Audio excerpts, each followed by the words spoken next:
Dear children, yesterday I was taught you history, lesson 4, life in the rural areas. In this chapter, also taught the Ijradari system and permanent settlement of Bengal. ये British काल में tax व्यवस्था के ये 2 point थे, आपको बताए थे। इसमें परमानेंट सेटलमेंट ऑफ बंगाल में जो कर व्यवस्था लगाई गई थी उसके गुण दोष क्या थे वे अब पढ़ाने जा रहे हैं। देखें, मेरिट्स ऑफ सिस्टम, इसके permanent settlement of Bengal 1793। The state was assured of a fixed amount of land revenue that prevented wastage of time and efforts needed for annual settlements. It was simpler and cheaper for the company to collect revenue through zamindars than to employ several officials for the job. Fourth, by granting the zamindars the right of ownership, the company owned their loyalty as they were dependent on the British. This system created stability and security along the zamindars, who began concentrating on the improvement of the productivity of the land. By doing so, they would increase their income. Demerits of system.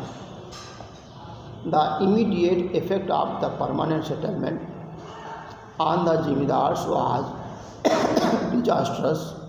Many of them could not realize the land revenue from their tenants and consequently could not pay money to the government in time. As a result, their lands were sold. The landlords did not take much interest in development of their lands. They merely became absentee landlords. This system ignored the rights and interests of the tenants. They were at the mercy of the landlords, who could oust them at any time. The government incurred a deficit in income. Bengal did not possess coastal cadastral record till 1893. Therefore, there were litigation between the tenants and the landlords. As revenue was strictly collected, the peasants were forced to borrow money at high rates of the interest from the moneylenders and the landlords. When they failed to repay the money, their mortgaged land was confiscated. They had to work as bonded labor called begar, which made their lives utterly miserable. Some of them migrated to urban areas. Thus, the permanent settlement introduced in Bengal, Bihar, Odisha, northern Madras, and eastern UP led to deterioration of agriculture and impoverishment of the peasantry. Now, Raiyatwari system. The Raiyatwari system was introduced in Karnataka and Mysore at the instance of Thomas Munro. These settlements became the parts of the company territories between the 1799 and 1801. The British were much impressed by the system of revenue collection in the territories governed by Sultan. There were no intermediaries and revenue was collected directly from the cultivators called Raiyat. Lord Hastings adopted and implemented his system in Karnataka, Mysore, which were ceded to the British. Later, the Rayadwari system was implemented in the Bombay and the Madras presidency also. In Rayadwari system, the revenue was fixed for the period of 30 years. 30 साल तक के लिए व्यवस्था की गई थी. It was based on the quality of the land and the tenure of the crops. The rate of the revenue was high and the collection was rigid.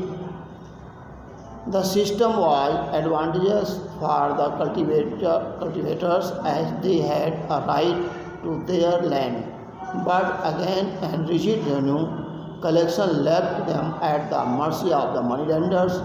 Therefore, the long-term effect of the Rayadwari system was not much different from that of permanent settlement as prevalent in Bengal.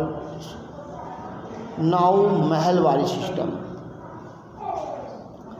The Mahalwari system was introduced in western UP, parts of Madhya Pradesh and Punjab, where a common ownership of the land was the norm in group of villages called the Mahals or Bashiara.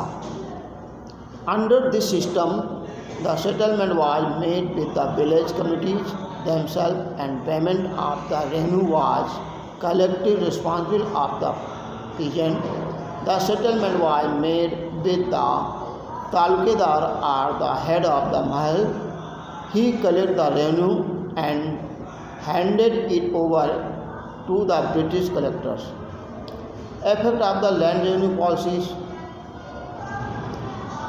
First, the land was turned into the sellable commodity. Whenever a peasant or landlord failed to pay his dues, he either mortgaged or sold his land. Payment of revenue in case increased the importance of money. The cultivators began to borrow money at high rate of the interest in order to pay their dues. It led to an increase in peasant indebtedness, resulting in the evil system of beggary bonded labor. Money landlords shifted from produce food crops and commercial crops in order to increase their income, but did not benefit the cultivators. The new trend and cultivation made the rich and richer and the poor and poorer. But it helped the Indian agriculture productivity by making it market-oriented. Cash crops like cotton, jute, tea, coffee, etc. brought profit by way of export. Fourth, British took an initiative to improve the agriculture or launch an irrigation project.